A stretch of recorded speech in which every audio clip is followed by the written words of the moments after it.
Shalom, shalom pessoal! Seja bem-vindo a mais um vídeo aqui do nosso canal.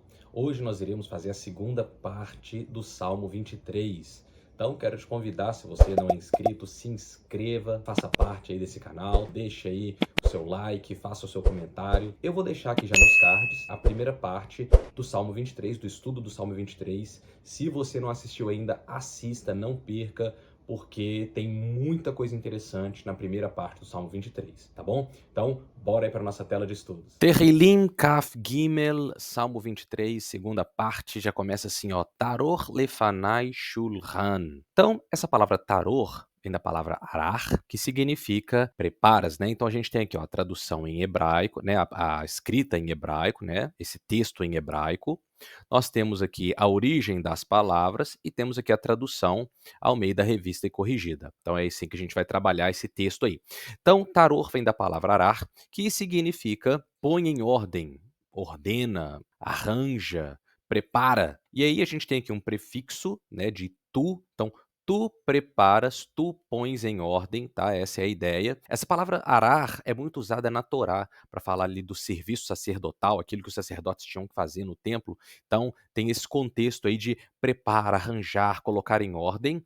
Lefanai, que vem da palavra panê, que significa face, né? Panim, faces. Então, panê significa face, então prepara, tu preparas, tu pões em ordem diante da minha face, shulchan, uma mesa. Então, preparas uma mesa perante mim. Eu traduzi aqui de uma forma mais literal possível para o hebraico, ficaria mais ou menos assim, ó. Põe em ordem diante da minha face uma mesa. Aí depois continua, neged tsorerai, que significa na presença, neged é na presença mesmo, e tsorerai. Aí já começa a vir um probleminha, que na tradução tá ali, ó, na presença dos meus inimigos. Realmente, esse yod aqui no final é um sufixo de possessivo no plural. Então, na presença dos meus inimigos, né? Só que qual que é a situação aqui? A palavra inimigo em hebraico é oyev, oyev. Então, o que que significa, na verdade, essa palavra tsarar, né? Tsarar significa inimigo, porém a ideia que se tem aqui não é uma inimizade que você criou ou que você fez, mas a palavra no hebraico original, essa palavra, ela tem um sentido de um provocador, de alguém que mostra hostilidade em relação a você, e alguém que fica te cutucando, né? A gente fala aqui, que fica te apurrinhando, que fica, sabe, pegando no seu pé, te provocando. Então, é uma inimizade, mas não é uma inimizade que você criou, mas é uma inimizade que alguém, por algum motivo, fica sempre buscando motivo, razão para te provocar. Essa é a ideia aqui do inimigo. Então, não é um inimigo que você está em guerra com ele, mas é um inimigo que criou algum problema com você e vive te provocando. Esse é o contexto aqui dessa palavra no original. Não é o inimigo, como seria no Oyev, tá bom? Então, muito bom. Seguindo, então, qual que é a promessa aqui do Eterno para aqueles que são ovelhas, para aqueles que são obedientes, para aqueles que decidem ter o Eterno como pastor, né? Que procuram ter uma vida de obediência ao Eterno, assim como uma ovelha tem com um pastor. Ele promete preparar um banquete, uma mesa, na presença daqueles que te provocam, daqueles que mostram hostilidade em relação a você, que buscam o seu mal, que querem te ver derrotado e prejudicado. Tá? Essa é a ideia aqui do texto. Então, perante os meus provocadores, seria uma tradução mais próxima do hebraico aí, né, do que a gente tem aí no original, tá bom? Seguindo o texto, tá assim, ó. Dishanta veshemen roshi. Dishanta significa, né, a gente tem a tradução aí no português, unges minha cabeça com óleo. Mas vamos lá para os detalhes aí, ó, do hebraico, né? Os detalhes que o hebraico traz. Dishanta veshemen roshi. Essa palavra dishanta vem de dashen, que é ungir, é usada, a gente vê em outros contextos sendo usada como ungir, mas não é machar, tá? Machar é a palavra até, na verdade, que é a raiz da palavra Mashiach, né, que é ungido. Então, não é a unção com óleo. Essa palavra dashen, ela é muito usada no contexto de engordar, de prosperar, de aumentar. Então, esse é o contexto mais próximo. Não é machar, né? Não é ungir ali com óleo, mas talvez prosperar, engordar. E aí depois a gente vê a palavra veshemen, né? Vashemen, desculpa, vashemen, que é com azeite, na verdade não é óleo, né, shemen é azeite, daí vem a palavra também, por exemplo, Getsemane, né, Getshemani. Então, shemen na verdade é azeite, não óleo, e depois roshi, que é cabeça, aí a gente tem esse sufixo possessivo, minha cabeça, né. Então se eu fosse traduzir aqui, seria mais ou menos assim, ó: "Prospera com azeite a minha cabeça", e qual que é a ideia aí, né, que eu entendo, desse texto, dessa passagem aí do Salmo 23. Aqui o salmista não está pedindo apenas uma unção, mas ele está pedindo que essa unção seja prosperada. Porque se tem shemen, se tem rosh, né, que é cabeça, e azeite, está falando de uma unção. Mas ele não quer só o machar, ele não quer só uma unção, ele quer que essa unção seja prosperada sobre a vida dele, sobre a cabeça, sobre a mente, sobre os pensamentos, sobre a mentalidade dele. Então, o salmista está falando aqui que ele quer uma abundância de unção espiritual sobre a vida dele. Tá? Essa seria aí a ideia mais próxima. Kossi revaiá. Kossi vem da palavra kos, e aí é o meu cálice, né? Meu copo. Kossi, kos é copo, cálice, provavelmente cálice de vinho. Revaiá, transborda. O meu cálice transborda. E aí depois, Artov vahesed irdefuni. Ar é certamente, Tov é bom, né? Então a gente vai traduzir aqui como bondade. Certamente que a bondade vahesed, essa palavra especial, pessoal. Essa palavra aí é muito forte, hesed. Guarda essa palavra aí no seu coração. Hesed no hebraico é favor, misericórdia, compaixão, piedade, amor, dependendo do contexto, tá? Zelo para com alguém. Essa seria uma boa tradução. Zelo para com a vida de alguém. Então, certamente que a bondade, mas não só a bondade, e a misericórdia, o favor, a graça, o zelo para com a pessoa, então, o amor de Deus, a graça de Deus, o favor do Eterno, a misericórdia do Eterno, o zelo do Eterno, eles te seguirão, eles me seguirão, né? Aqui no hebraico, me seguirão. Então, a gente tem o prefixo aqui yud, que indica futuro, seguirá, e aqui me, o ni aqui no final, esse sufixo aqui indica me seguirão. E aí, qual que é um detalhe muito importante? O detalhe é que no hebraico, essa palavra radaf não significa seguir.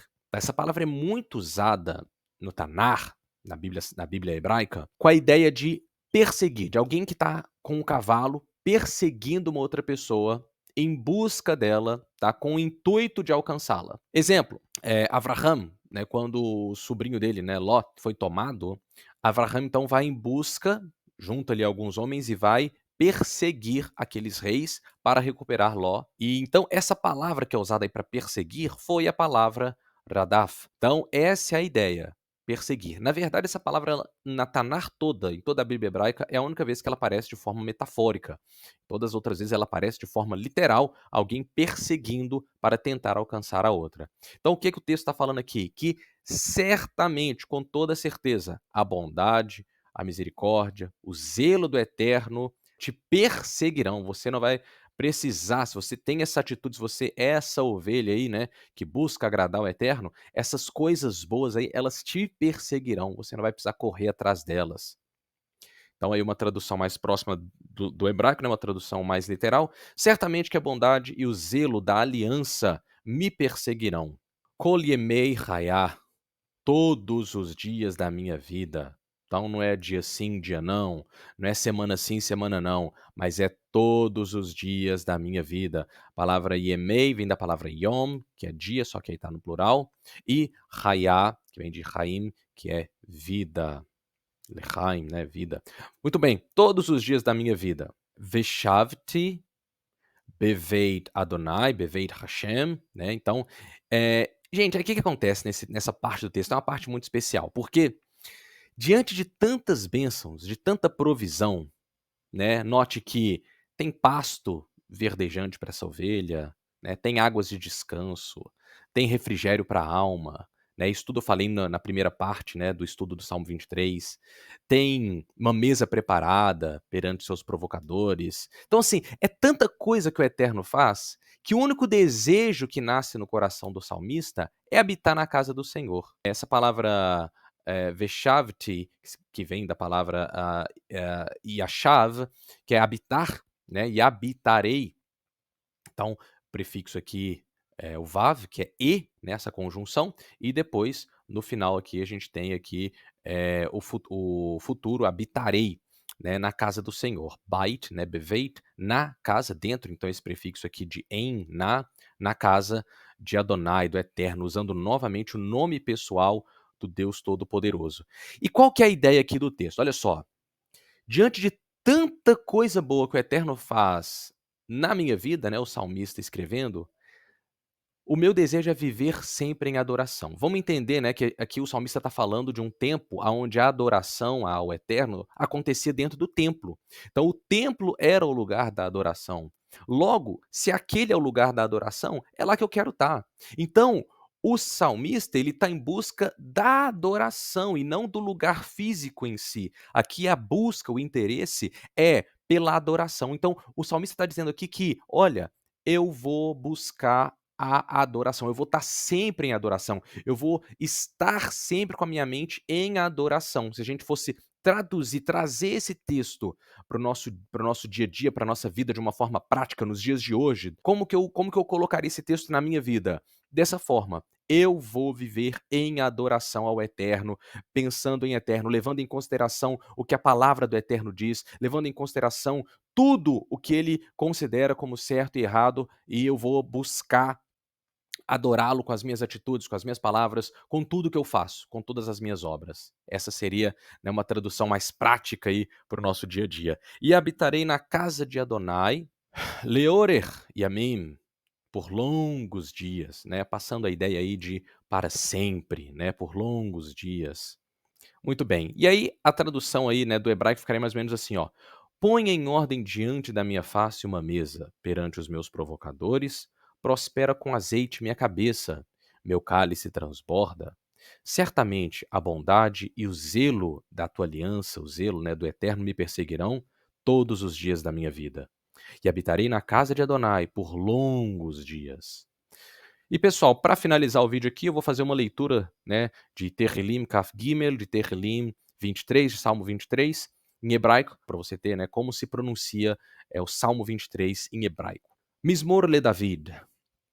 Adonai roi lo ersa, beneot deshe yarbitzeni, al mei menuchot yanachaleni, nafshi yeshovev, yanechni bemaglei tzedek leman shemo. Gam כי אלך בגיא צל מוות, לא אירא רע, כי אתה עמדי. שבתך ומשענתך חמה ינחמוני. תערוך לפני שולחן נגד צוררי. דשנת בשמן ראשי, כוסי רוויה. אך טוב וחסד ירדפוני. כל ימי חיי, ושבת בבית Adonai leorech yamim. Então, pessoal, espero que vocês tenham gostado desse vídeo. Se inscreva nesse canal, tá bom? Deixa o seu joinha, deixa o seu comentário, sugestões de próximos vídeos, tá bom? Um abraço e shalom, shalom, desde Sião. Que o Eterno te abençoe.